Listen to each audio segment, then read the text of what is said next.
आज Doubtnut app download करें। Doubtnut पर अपने सभी गणित, रसायन विज्ञान, भौतिक विज्ञान और जीव विज्ञान के डाउट्स का करो सफाया। बस प्रश्न की फोटो खींचो, एक ही प्रश्न को क्रॉप करो और तुरंत वीडियो सोल्यूशन पाओ। अभी डाउनलोड करें। हेलो स्टूडेंट, तो क्वेश्चन है किसी वस्तु पर स्थैतिक घर्षण द्वारा किया गया कार्य। ऑप्शन है धनात्मक हो सकता है, ऋणात्मक होना चाहिए, शून्य होना चाहिए या इनमें से कोई नहीं।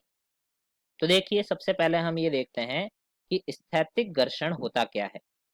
स्थैतिक घर्षण तो देखिए, दो संपर्क सतहों के मध्य दो संपर्क सतहों के मध्य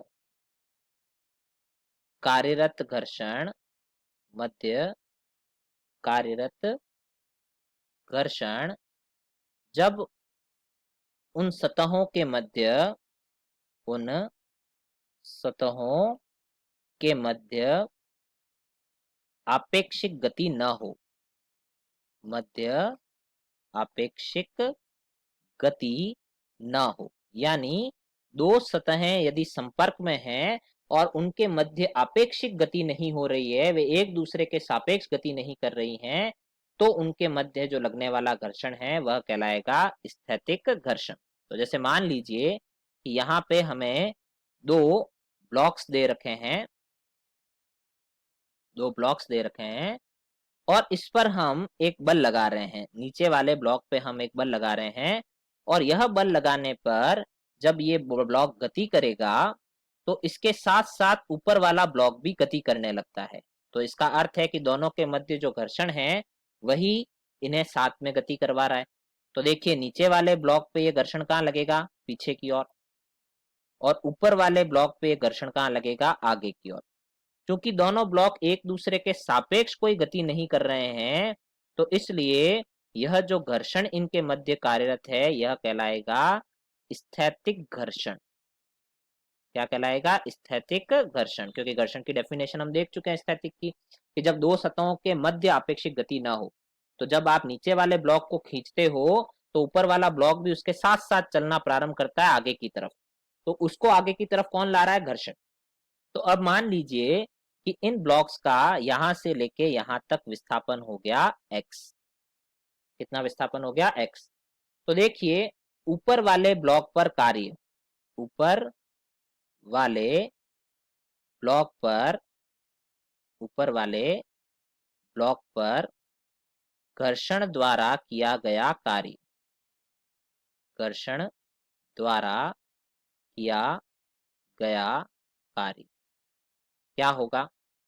तो यहाँ पे देखते हैं, बल है F, विस्थापन है x और दोनों एक ही दिशा में है। प्लस x दिशा में विस्थापन हुआ, प्लस x दिशा में ही बल है, तो यह कार्य होगा धनात्मक। ये सॉरी, यहाँ पे 0 डिग्री आएगा, तो यहाँ पे कार्य होगा धनात्मक प्लस Fx। इसी तरह से हम देखें, नीचे वाले ब्लॉक पर घर्षण द्वारा किया गया कार्य, तो W2 बराबर होगा Fx।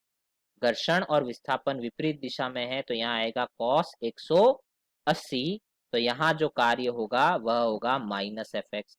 तो देखिए, यहाँ पे ये घर्षण कौन सा है? स्थैतिक घर्षण। इसने धनात्मक कार्य भी किया, इसने ऋणात्मक कार्य भी किया। अब हम देखते हैं शून्य कार्य की कंडीशन।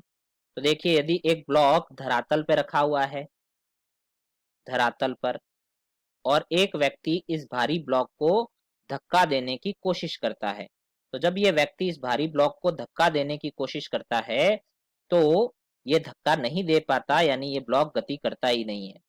तो उस स्थिति में जो घर्षण लग रहा है वह बाह्य बल के बराबर होगा और वस्तु स्थिर रहेगी।